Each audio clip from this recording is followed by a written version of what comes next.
Welcome to Heaving Bosoms, the podcast where best friends recap romance novels while loving a brazen and impertinent heroine.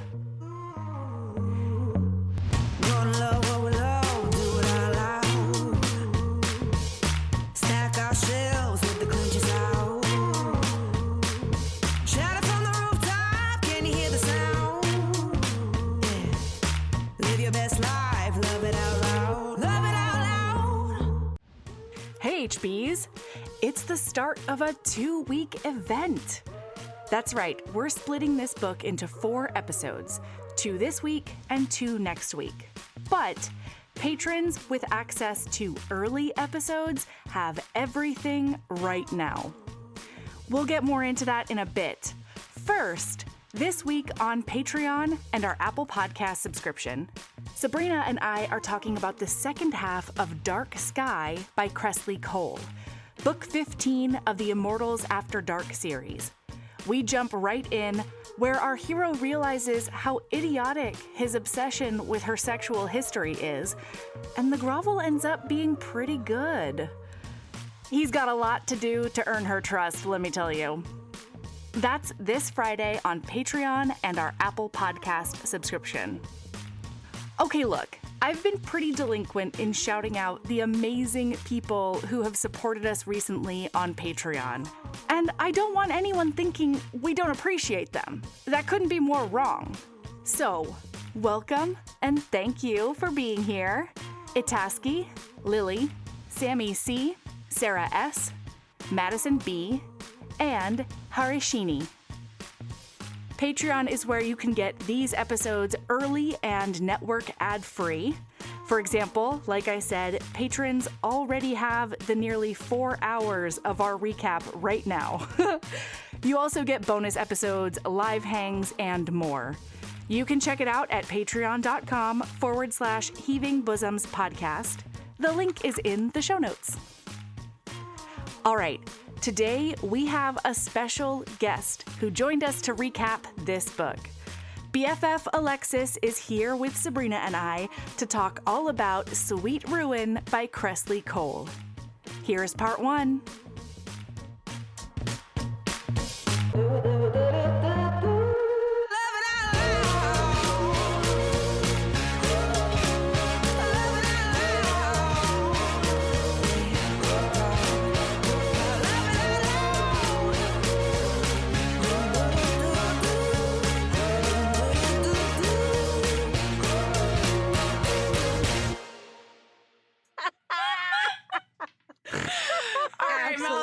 Stunning. Good fucking luck. This is all on you, girl. Absolutely stunning.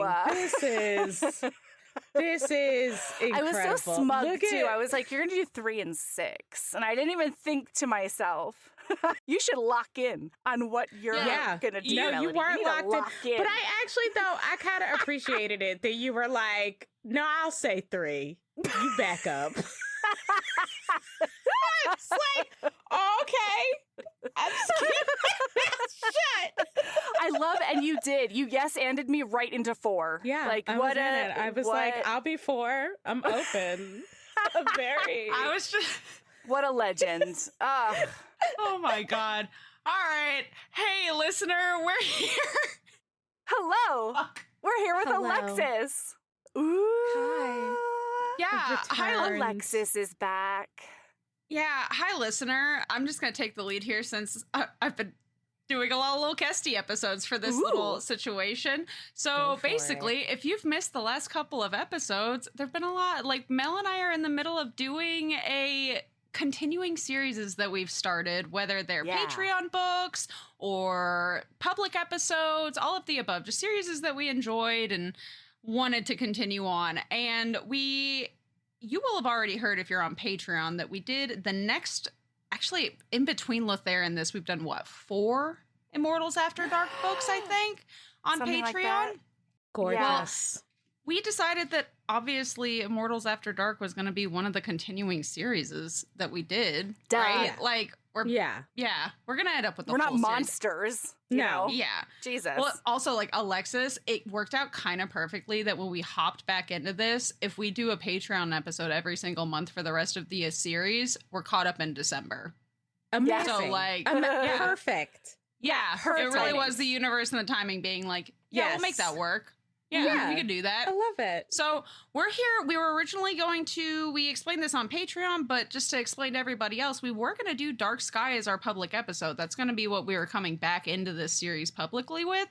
And then I read that and Sweet Ruin in time to be like, oh no, Sweet Ruin should be the public episode. Because like this book is like, one, it starts, I feel like, a whole new arc to the whole series. Yes. And it answers so many questions that I've had the whole series. And like, we also get a whole host of new characters. And then Nyx, the Nyx stuff. The Nyx stuff okay. is bananas. So good. But yeah, so I came to Melody and was like, no, we have to do Sweet Ruin as the And public then that episode. pinged my brain, and I remembered that Alexis told us that Sweet Ruin is her your favorite, right? IAD book or one of them? It is. Yeah. It's like Sweet Ruin and Lothair. I mean, they're all great, but those are my holy grail. Those are my holy books, if you will. Yeah. So, Yes, I love it. Yeah, so we were like, if Alexis is around, then she should come back. Yeah, let's do it. Yeah. And now we're here. Here we are. Now we're here. Woo! Yeah, boy, I was not prepared for this book, frankly. This was Me neither. Also, I gotta know, how do you pronounce that word? The harbingers of death people. Is it Moriar? Yeah, the Moriar is how I the say it. Moriar, like Moriar. Moriar. I don't know. Listen, here's the thing. Who gonna check me, boo? Like, who It's gonna true. correct me? I don't know, the say billions Moriar. of people that have listened to the narrator panty That's drop true. saying the word. That's true. That's true. Mr. But I Panty have Drop, not. yeah. No, it's I have Moriar. not- It's Yeah. Moriar. Mm-hmm. Okay. So that's how I say it in my head. Okay. Yeah. So, Well, but we don't open there. In this No, book, we we don't. open No. 14 years ago with a backstory of a fucking lifetime question mark? Like, hell holy yes. shit. Hell yes. oh my God. We open up with an 11-year-old Mhm. tasting blood in her mouth. Yes. And yes. then she starts realizing that bullets are coming out. She's spitting bullets out of her Yeah. mouth, and they're like tinking out of her skull. Yes. It's crazy. And then And she then has to be she's- like, what happened? Where Yes. am I? Yes. Like, and she comes out swinging from jump. Yes. Because, like, if you like your heroines sweet and submissive and, like, Mhm. This ain't the book kind, for you. this ain't the book for you. No. Joe flashes back and she starts like thinking about like, okay, the day. And she has a younger brother named Thaddeus. Mm. And they are clearly two kids who are on their own. Yeah. And they spend a lot of time at the library. There is this librarian, Miss B, who kind of like, Aw. she kind of like is taking them like under their wing. She loves They are Thaddy. Joe is her feral cat. Yes. And Joe Thaddy is her is the beautiful kitten that came yes. with her. Yes, exactly. Yeah. That is actually an incredible way to describe it. There's a point. that is domesticatable in a way that Joe is not. Yes, Yeah. and to be fair, he's very young. He is Yes. much younger than she is. He's only like 2.5 or so. Yeah, She's 11. yeah. Right. So, Yeah. like, he is moldable in a way that she isn't.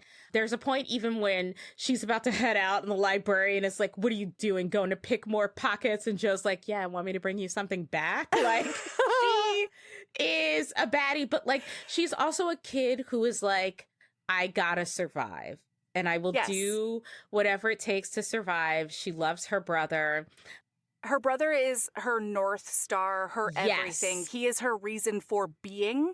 Exactly. He is her reason for literally everything. And right now Yes. she's thinking like it's her memory starts with it's too hot to be here anymore. Yeah.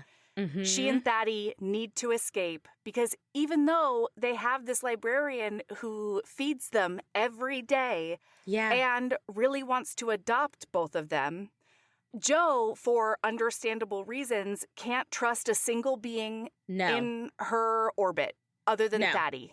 No. There is no trust. There is no trust. And frankly, for good reason, right? Yes. She has been through the system. She's been through the streets. She understands how untrustworthy adults can be. Yes. Mm-hmm. Absolutely. So they're kind of in a rough neighborhood. There's a local gang guy. And this cracks me up because his name is Wally. Yeah. His name is Wally, which honestly is hilarious. Like, It's ridiculous. It's so ridiculous. I can't take him seriously as a threat. But I can also believe that, like, a guy whose real name is Wally has, like, tried to deal with that insecurity by becoming, like, becoming like the local kingpin. Yeah. In his defense, don't they call him the Wall? And then do. she, like, takes the piss out of him by being like, I call him Wally because he fucking sucks. Yeah, it's true. I love it. And that's one of my favorite things about her is that she is so irreverent. She is so distilled down to herself. And she doesn't have a memory from before she was 8. And she, like, appeared on the streets with a newborn. Yes. And that's when they got put into the system, and then she managed to, like, burn a house down and escape, right? After somebody tried to abuse her. Yes. So Jo is scrappy. She Real is. scrappy. Yes. Oh, and the other thing that I love about her is that I feel like one of her core principles, one of her guiding rudders, is a sense of justice. Yes. That is very important. And it is her personal brand of justice. Yeah, I was just gonna say it's not justice as the law describes, but as she has decided, like, people are bad. Exactly. And you know what? Listen, we all love a vigilante superhero for a reason. And listen, I'm not going to say that this book wasn't super nice and cathartic to read in our current climate. You know, where I'm like, you know what? Yeah, girl, I support you. You go save those sex workers of New Orleans. Like, like, I'm on board. Like, she really, So she considers herself to be Thaddeus' mom.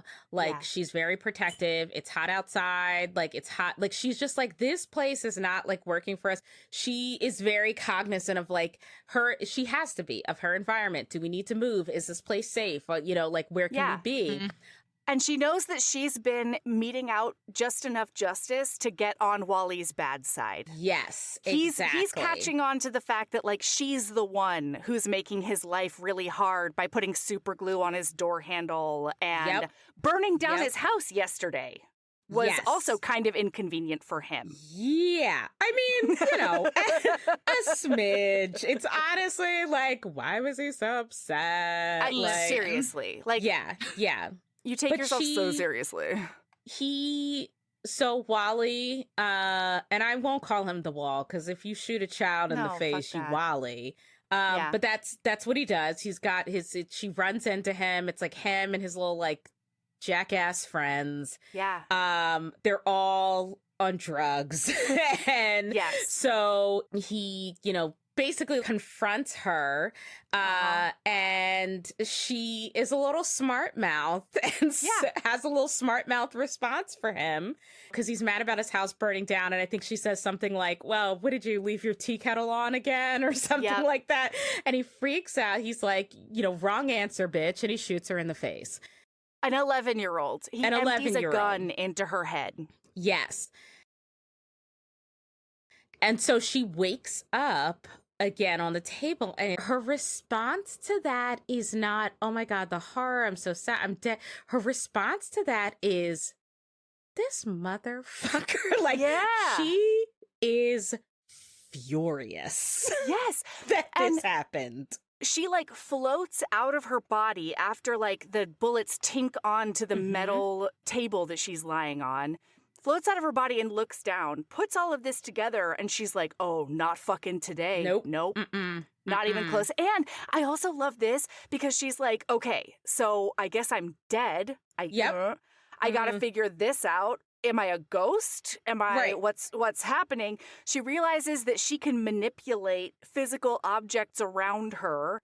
Yes. And so she's like, oh, I always knew I was a fucking superhero. Yes. And now I have actual powers. Exactly. Nothing can stop me now. I knew it. And then Yeah, she really takes that to a whole next level for the rest of her life, essentially, as we learn. Because she's like, yeah, I am going to be the vigilante superhero of my dreams, and ain't nobody gonna stop me. No. So she ends up going and basically getting her revenge. She obliterates Wally and his little crew of douches.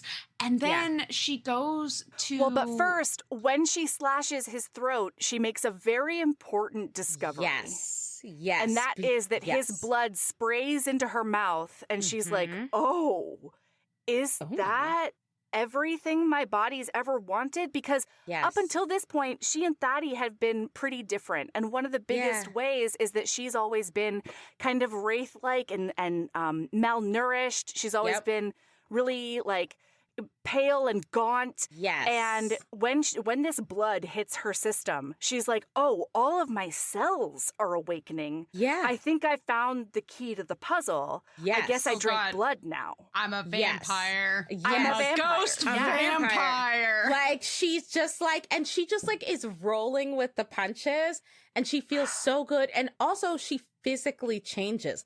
Like, once she has his blood, she fills back out, her skin, her hair isn't limp anymore. Like, she sort of looks like a whole new person, so much so that when she goes to claim her brother, he doesn't recognize her. He's like panicked and scared. He's so scared. Oh, To be fair, breaks my heart. And to be fair, he also found out that day that his sister was dead. And so seeing her in his bedroom... Yeah, he's not to the age where like he really understands death, but he was told she is gone, and now this uncanny valley version of her kind of shows up, and he's terrified. Sorry, listener, we just accidentally spent over an hour talking about just everything, and we talked about uncanny valley stuff for a while, so that's why. So it's fresh on our minds. It's fresh on our minds, and that's how Joe rolls into this room, and Thaddy is like not having it. And here's the thing. Here's sort of what I love is that it breaks her heart, right? There's a point where Miss B is like saying something to her, and she's like, "I'm Thaddy's mom," right? Like she loves her brother. He is her everything. As you said, he's her North Star. But also, she does something that I think is, frankly, really hard and incredibly mature, which is like, she's like, I got to step back for a little while. I got to let these people take care of you. You're freaked out. I don't want you to be scared or upset. Like, this is not about me. It hurts my feelings so bad, but this is not about me. For you, I'm going to step back and like not have you be scared anymore, and like I'll figure out a time. I'm gonna let to you come have back. the family, that Mrs. B wanted you to have, and that I've wanted you to have, but like I'm not capable of giving to you as a street 8-year-old, right? Yeah. Well, and also Miss B like comes in and cradles him, and she sees the comfort that he's taking in like pressing his face into Miss B's neck and the safety that he feels there. And then Miss B is like, you died. And she's like, yeah. And she's like, okay, well, you need to pass on or something. Like, Miss B is also having a really hard time because, like, is this a ghost? Is it a demon? What is happening right now? Yeah, it's definitely not the real child that I know. No. Yes. No. Yeah. And and she does. She does. Dematerializes right there. And so for the next, like, year, roughly, she spends time figuring out her powers. She spends time, like, you know, figuring out, like, how to mete out justice, really, as like a 12-year-old vigilante ghost vampire. And then it says 10 months later, she goes back and she knows that, like, she is stable enough to go and collect her brother. And give him the life that, you know, give him a good life now. She thinks. She's going to take him and his new puppy. Okay. It'll be fine. Yep. I mean, it's gonna be great. Okay, like, this is where I'm like, I love Joe. I love Joe so much. But sometimes I'm like, girl, I need you to, like, think about the full situation here. What you're walking into. But she wants it. She's very 12. She wants it so badly. And, like, when I think Mrs. B, I think her husband has died in like an accident or something. And so they're like getting ready to have the funeral. And like, I think Jo is trying really hard to be patient. To her credit, she's it's not really exactly like, her strong. It's not her No. strong and that's suit. okay. It's not one of her virtues, for sure. No. When he was younger, Jo made it work, like having him on the street by cutting holes in the bottom of a backpack and basically making a baby Bjorn for him out of a leftover backpack. And she called it the Thad Pack. Yes. And so she goes into his room because she's going to get the Thad Pack and she's like, I'm going to put him in the Thad Pack and we're going to go. Because again, she's not thinking about the here and now. She's thinking about the baby that she wants to take care of. And then she looks at him inside and she's like, oh my God, he won't even fit in the Thad Pack anymore. No. There's no way that I can do this. It's so hard. And there's a moment where he is looking at Miss B because it's like the funeral or the wake has like just happened. And he says to her, Mama, where did Daddy go? Yeah. And that moment breaks Jo's heart.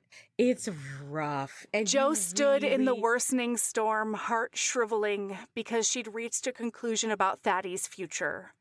I won't be in it.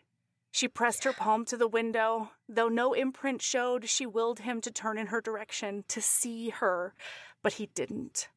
Tears pouring, she hugged the Thad Pack tighter. Between sobs, she whispered, bye-bye, Thaddy. She turned away with no idea where to go. And, God. Like, I love this book. Kresley Cole came in, baby girl 8. She came in, she was like, I'm not fucking around with this book. Like, that moment is just devastating. And one of the reasons she kind of explains later on, one of the reasons that she ends up like not only leaving but then staying away, because again, all of this was like 14 years ago, right? One of the reasons that she stayed away is that she and Thaddy have always been distinctly different. Yes. She was feral cat, he is kitten. She was gaunt and, waifish and all of that, and he was chubby-cheeked and angelic and cherubic perfect. sunshine. Yes. Yeah. And so she's like, I am obviously the bad. Yes. And so I have to keep my bad out of Thaddeus' good life. Yes.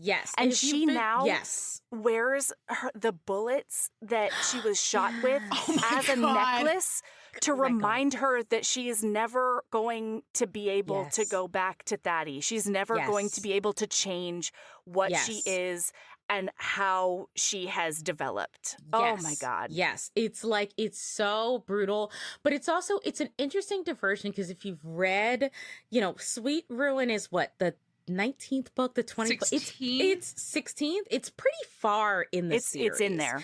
Yeah. Right. And so we're in the third quarter of the series now. Yes. Like the end of the third quarter, beginning of the fourth quarter. Yes, exactly. And so if you have read up until this point, it's not so much, plenty of these characters have trauma, plenty of these characters, go through rough things, right? But Jo is unique in that it is very clear that Jo does not know what she is. Yeah. She doesn't know how to find anyone else like her. Yep. And there actually isn't anyone else like her. Yep. And that is unique. We find out she's like, we find out what she is, right? Yes, at the end of the book. we do. We find out, she's like one of 3. Yeah. It's incredible. And even the other one is her brother. Yes. And if you have read, what I will tell you is if you have read an earlier IAD book with one of the vampire brothers, the one who's the most crazy, and he... The Daisha? No. Okay, so this is if you read. Which crazy vampire? Yeah, right. I know. It's not Lothair. It's one of he is no. craziest. It's not Lothair. It's the good the good vampires. They have one brother who drank blood. One of the forebearers. The Roth brothers. Yes. Yes. You have read the Roth brother book with where the they phantom go to, heroine. Then like you actually have. This is where I'm like Kresley Cole, baby. What murder board does she Red have up? String everywhere. Right? Because if you've read that book, you have started. She has already begun to plant the seeds for I feel Sweet like Ruin. Alexis, you would know because I did bring this up when Mel and I were talking about Dark Sky. Has somebody out there made like a fucking insane timeline about all of the books and all of the events that take place in this series? Oh, I don't know, actually. I don't know. But I want one. It would be really incredible to watch or to read because the books are like... They're interwoven like crazy. They are, and I don't know how she did it. And also, but they also manage... This, I think, is very clever. They managed to be relatively standalone. They are your reading is enhanced by having read the other books. It will reference other things that have happened that won't really mean anything to you if you haven't, but you don't have to read 16 books to enjoy this book, right? No, and the other appearances incredible. They're just Easter eggs for loyal readers. Yes, exactly. And so it's so clever and so well done, but it is so if you have read that earlier book, you might have a sense of what Jo kind of might be. I was screaming in my house alone. I was like, Phantom. Yes. And so she is like, baby girl has been on her own. She's been on her own. And we mean like alone. Like alone. She doesn't have a single confidant, and she can't read. When she was like tried to the system, she got there when she was 8. She has no memories before that, and she never entered like formal schooling, so she doesn't know how to read. So she can't even like get an ID that would allow her to really enter society. No. So and she's got no pay, like it's nothing. She's got nothing. It's nothing. She's floating out there on the streets. Yeah. Meanwhile, we switch gears completely and we enter a castle spaceship? Yes. We meet Rune Darklight, who is the sexiest, I don't even know if I can call him a Sebastian. Is he a Sebastian? I think he might be I don't even know. I think he might be a Sebastian. All I know is an evolved Sebastian. He might be like a Sebastian plus or something. I don't know. Yeah. But he has, oh my God, but also like the most emotionally stunted man I've ever met in my life. 100%. And 100%. Also, buddy, I need you to look just a single brush against the surface to look below it. Because there's so many times in this book where he's like, wow, that's so he's just... How have you made it this long, my good friend? How, like, you seem to think you're one of the greatest spies in the whole, or like the greatest information people ever, and then stare you in the face. How are you at Sudoku, Rune? I mean, you enjoy it. He doesn't do it with pen, that's for sure. Here's the thing with Rune. Rune is Fae.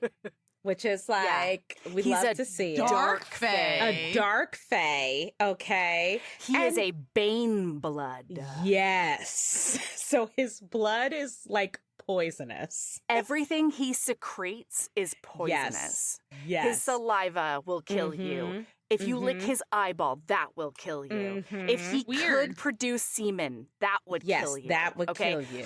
But because he's a dark fae because he's half fae, half demon. Yes. And that creates what many in the culture refers to as an abomination. Okay? Yes. He's a taboo. He's a child of a taboo pairing. Yes, pairing. Yes. Yes. Wow. And Rune is he's a member of the Moriar. Yes. And right now, he's waiting for his pals to wake up from a 500-year hibernation. Right. And they are, like, just in case you're confused, like, these are the baddies. Just in case, like, from the I was wondering about that. Yes. From the other characters' POV in the IAD universe. I'm not saying, like, literally, but from the other characters' POV, these people are the problem. Like, they are like, we don't want they're these harbingers people. of doom. Yes. Is how they're known. Like, the Moriar show up and, like, it's apocalypse time. Like, yes. It also seems like they are kind of, like, molded in Empire. Don't they want to go to different planets and, like, colonize them and take over and do authoritarian shit? Yes. But that doesn't make any sense to me because then they just go fuck off and go to sleep. So when do they do the authoritarianism? So, go ahead, Sabrina. You could say if you want to. If you want. No, go for it. I didn't mean to cut you off. Go for it, Alexis. I was just going to say, so part of what it is that so if you thought, like, if you thought the creatures you had been reading before are old, even Lothair, who is the oldest of the old, you're wrong. These creatures are older than old. They're primordial. They are sort of the first of their kind. And so boy, do they have a box of chocolates of kinds. Like, it is pretty. It is a variety pack in there, okay? Let me walk you through Sabrina. it, listener. Okay, Alexis, I do have to ask, do we get books for some of these other characters? So, not theoretically, yes, we should, but not yet. So Kresley Cole is writing again. She has picked up the series again. We've begun to talk about IAD again. We've been in the IAD universe again, but we have not gotten back to these primordials. And I suspect because of Nyx, I suspect that the primordial books will be the closing of the series because kind of what I wasn't going to be surprised if you said you didn't have them yet, because I think that's what'll, like, I think this book had to happen now to bring them here to kick off this next arc of the series, but they are the end. They're the end. Series. I think that they're going to be the end. So we don't have their books yet. But yes, please break it down for us. First of their kind. Tell us about it, girl. So we have Rune Darklight, and we learn a lot about him throughout the book. So I'm not going to sit on him for too long because he's describing his friends as they wake up. We have Abyssian Infernus, who is the Prince of Pandemonia. He was one of the first ones to join Rune, and he's the first one to wake up. They refer to him as, I was saying Sean in my head, but Cian, I guess, is the name. How I'm obsessed. Yeah. My brain was like, Sean. I was like, no. Fair enough. That's fair. Everyone was like, that's valid. Yes, Sean. Yeah. And I was like, stop it. He is, another 7 foot tall, muscled, long black hair boy. He is also the brother. He's the brother of the demon that we saw die. Yes. Yes. No. No. The one who died in the Dacia book. The Dacia book. Yes. Yeah. The big giant one with like green skin and everything. Yes. That's so sad. I want his book so fucking bad because of one specific scene. He has a book. In the Cian has already a book? out? He has a book. It comes later. He is paired with a fae princess. Yes, and we already have his book? It's already out? I thought you said none of the books were out. No. Okay, sorry. His book is out. Sorry. I'm sorry. It is part of this arc. I'm sorry. I lied. I'm sorry. It is very good. You should read it. I'll come back and talk about it. It is. Yeah, baby honestly, girl, he got like maybe horns. if, whether or not Mel agrees with me, I'm making the blanket opening that if you want to come back and talk about I Hate You with us any for of the rest them. of the series, you're welcome. I will say it's another book that is. I have never loved a heroine more in a book series in my life. Like, she gives Jo a run for her money. Nice. Okay, This girl's a okay. queen. Nice. Well, I had so that I'm to sorry, look forward listener. to. I lied. I'm a liar. Don't I was like, apologize that's to now them. my Who box. gives a shit about No, it? You you're just perfect. lied to my Sorry. face. I'm the sorry, sad one. Sabrina. You're confronted Listen, with it. the white wine was like, we're vibing. It's We are. fine. Truth is very wavy gravy. Okay, so he So wakes up. then- I'm sorry. Go ahead. So then we also have Alixta, the overlady of witches. She is the She's a newest bitchy Moriar. witch, She what is she is. Love her. hilarious. Love Yeah, I love and her. she's got 'cause she's got a 10-foot tall panther question mark? Yes. Yeah. Curses. That's crazy. Her familiar is named Curses, and he Yeah. is an else realm breed of panther so large its whiskers brushed her shoulders. Yes, please. We love Wow. it. Mhm. We love it. Don't talk Then about we my wife bad, okay? Don't talk Okay, about fair my enough. wife bad. Okay. Then we have Blaze, who is the oldest vampire. He drinks blood mead and just basically lives his life in an impeccably put together shirt, cravat, doublet, Yes. and breeches that are centuries outdated. Yes. And I love him so much. Mhm. He's also Absolutely. he's also a ride or die. Is Oh, yeah. Blaze. Yeah. I also That's true. Yes.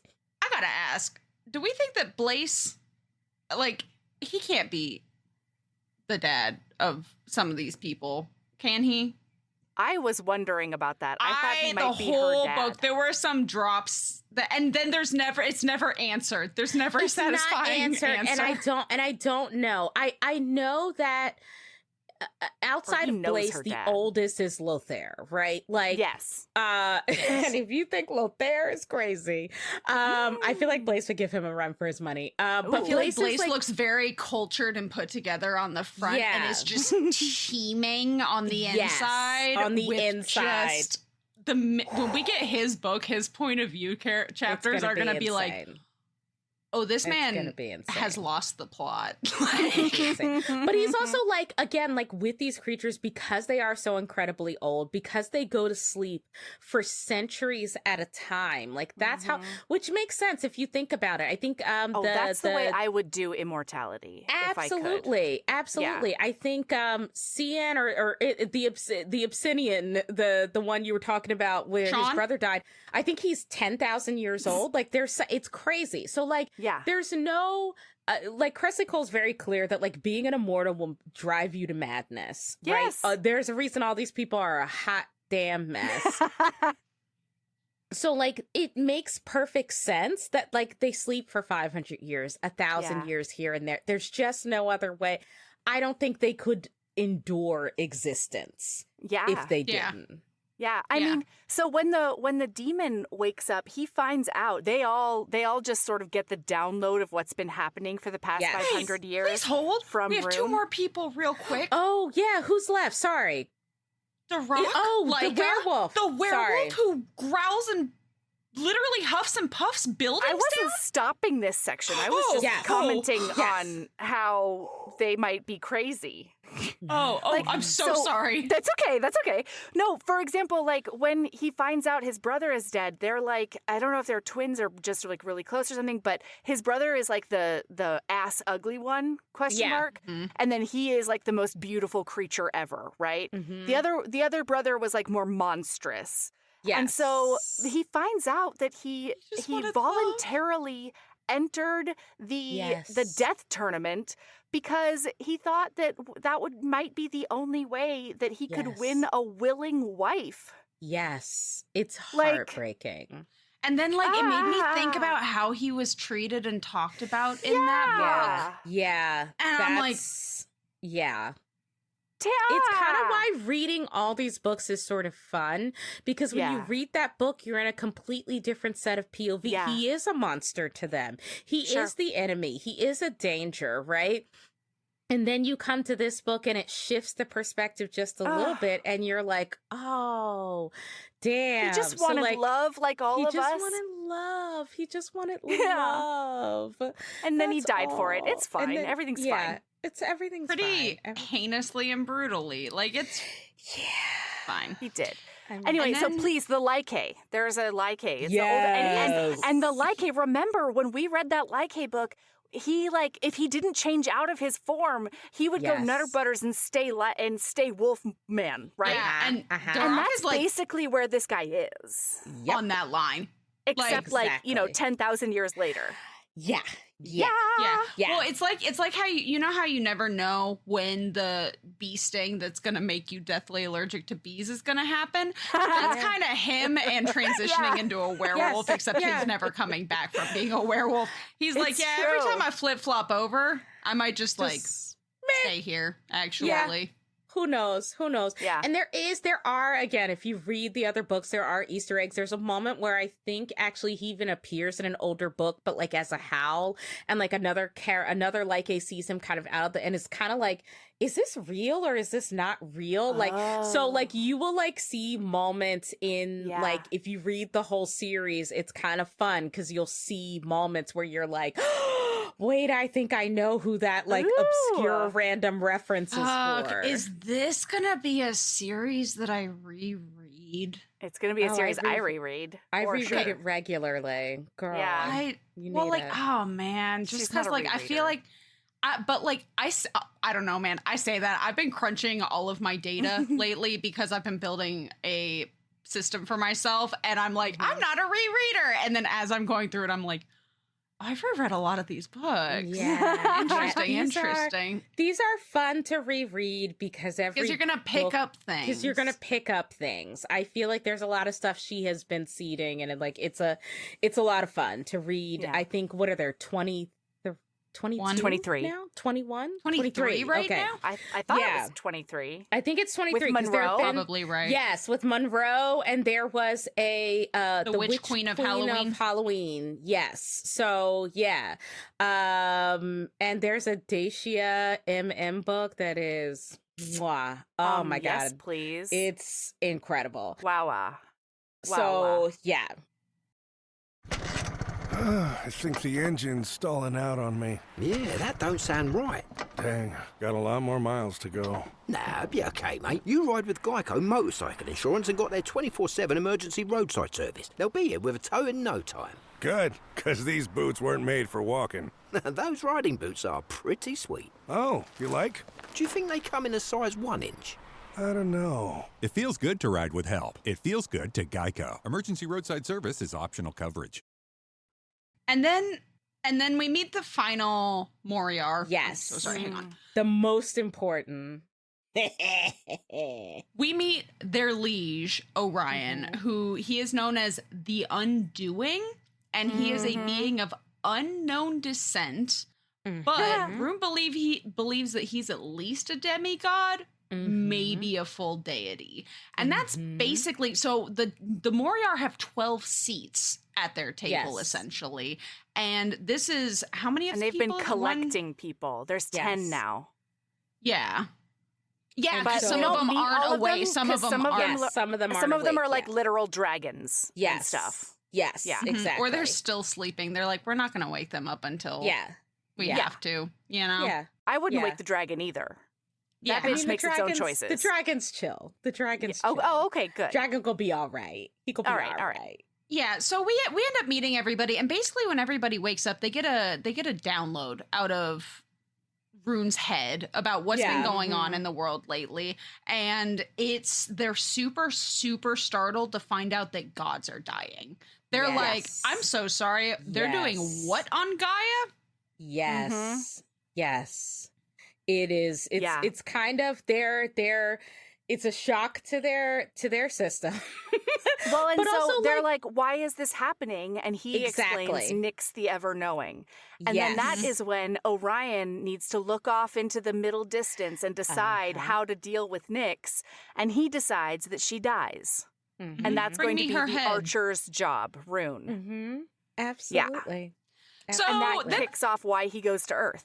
we get a little zippy zap back into Joe's point of view, and she is now known as Lady Shady, and Hell she yeah. is, like I said earlier, the protector of all of the sex workers of the New Orleans French Yes. Quarter, You're basically. goddamn right she is. Which, like, delightful. She And crushes Yeah. balls and Yeah. windpipes whenever she needs Yes. to. And I just need you to understand how chapter 4 opens. We get back to present day New Orleans. Oh, God's Rune. So close. Please, please, please, please, please. Oh, God's. Yes. Yes. Yes. And this is what Joe is hearing. She is hearing this woman getting bound within an inch of her life. Yeah. Okay. And her screaming, right? As this like dude is, she doesn't know who Rune is. She's just like, No. Rune? Like, what? Like, Yeah. what She's is like, happening? what the hell? And she wants to well, find out. Yes. Well, because she realizes this isn't a normal fuck. Something's happening. No. Like, he's doing this for a reason. Yes. And, like, she And doesn't this know is like what the third reason. different voice she's heard screaming. Exactly. So she decides to like yes. go into ghost mode and go into the courtyard and figure out what's going on here. And she Yes. watches this guy very calmly plow the ever loving Yep. stuffing out of this Yes. nymph. Yes. But do it without his heart rate speeding up, Yep. without any kind of change in his demeanor. Yeah. I have crazy. a question. Is this the first hero we've met that doesn't slut shame nymphs? Yes. Because I Yeah. loved in this book that he's not like, he's like, yeah, I fuck them for information, but he's fine. He's like, that's fine. That's just He how they do things. doesn't. Also, And the right. lore would not be what it is without the nymphs. I was so excited Yes. for you to read this book, Mel, specifically, because I was like, man, I feel like you're going to be simultaneously a tiny bit of delighted justice for and nymphs. so angry about both good justice for nymphs and bad justice for nymphs. Yes, yes. Nymphs are like, honestly, go off, babes. Like, they're handling it. I love them. Oh, yeah. I love to see it. We will learn later, I think, why Rune feels the way about nymphs that he does. Yeah. But he's just like, I mean, my God, he could be just like watching TV. Like, Yeah. the physicality I mean, of he's what watching she's- golf on TV. on TV. Like he just is Like, feeling it's- nothing. Yeah. Okay. And my these God. nymphs are losing their mind.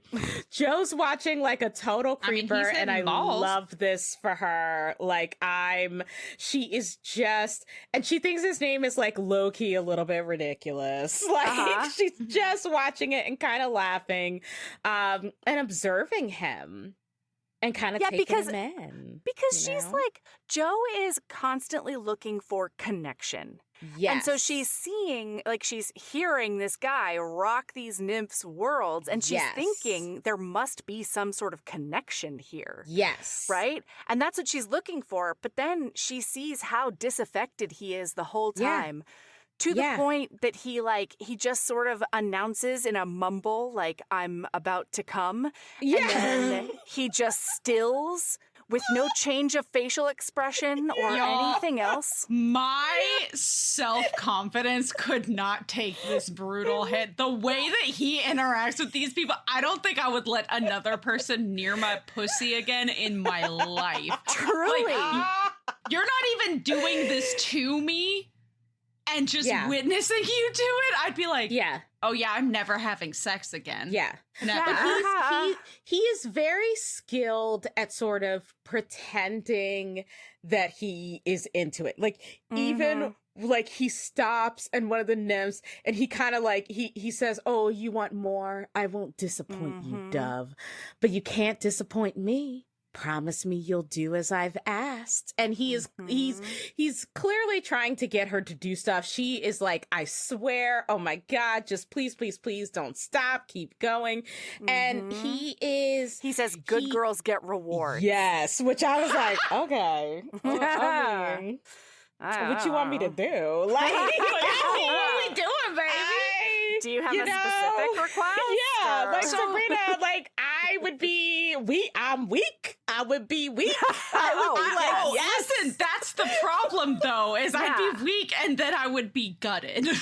Yeah. Well, I mean, and there is this moment that Joe watches where the nymph, like, it's described as like losing herself because she goes to kiss him and he turns his face away. Yes. And then she hears the nymphs discussing amongst themselves as if he's not there. So I feel like he also gets objectified just as much as one might say he is objectifying them, you know? Yes.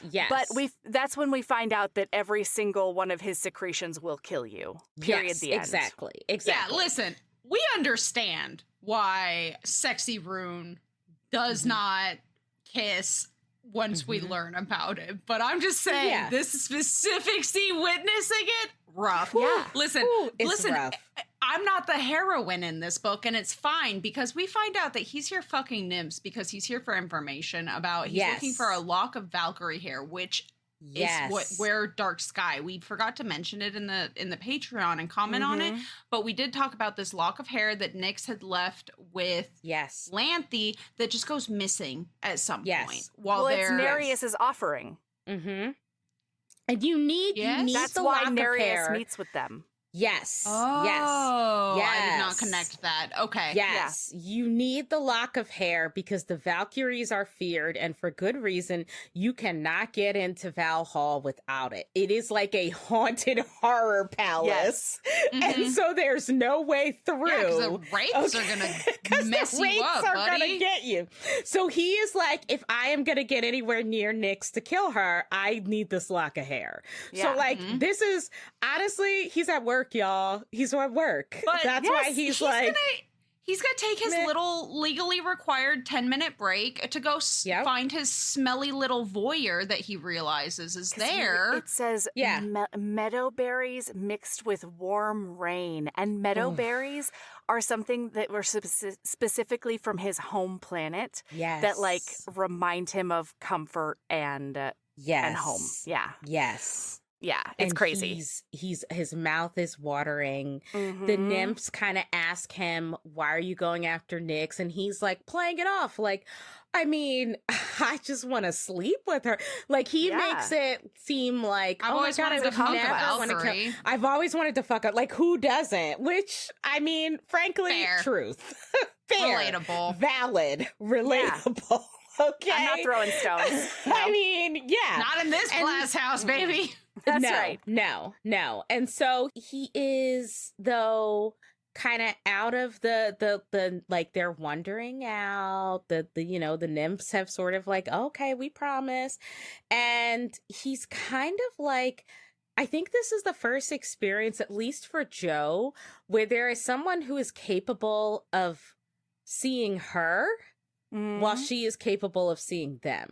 Joe is used to like being in the shadows and sort of lurking in the shadows and sort of there's nothing else quite like her. But as you said, Melody, she's always on the search for like connections and she wants to know what she is. She wants to know what world she's a part of. And so like Rune I am baffled that she's made it this long in New Orleans without running into somebody. Cause like, I feel like these people, every single book, I feel like they're in New Orleans doing some dumbass lore shit. She says them from New afar. Orleans. There's a lot more freaks than she sees in any other place, but she hasn't quite gotten up the gumption or the opportunity to make any overtures. Right. You know? Right. Exactly. Oh, okay. Exactly. Yeah. Especially because she doesn't know like what's out there. She just knows that they are different. They can do other shit that normal humans can't do, like her. Yes. But she has no explanation or context for any of it. Yeah, remember, Okay, she's a that's feral fair. cat. Like, she Yeah. is like, I've seen them from afar. I don't know if it's safe to approach. Yeah. But Rune is watching her, and Rune is Oh, Rune is in it to win it. That in. alabaster skin, Oh, that pert ass. Oh my Yes, God. yes, Her he tits is are like, perfect handfuls. mwah. She is his dream woman. Yes. Well, and when yes, he like and- catches up to her, she tells him because she is a queen at just putting him in his place when he thinks that he's a bad bitch about something. Because she's like, well, if your performance is going to be predictable, at least you're good at archery. And he's like, whoa, I can smell that you liked what you just watched. How dare you? And she says, you got a Woody, I got a Weddy. Doesn't mean mine was for yours. And I was like, Huh?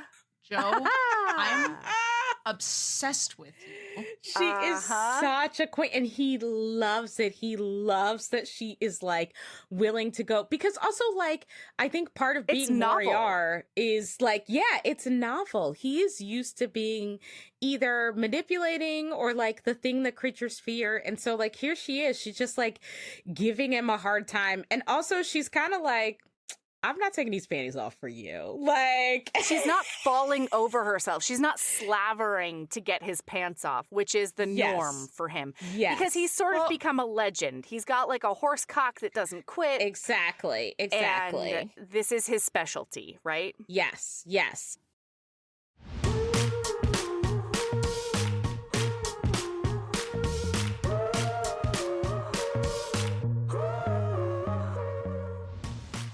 That's where we're going to stop for today. We'll be back tomorrow with the next part of Sweet Ruin by Kresley Cole.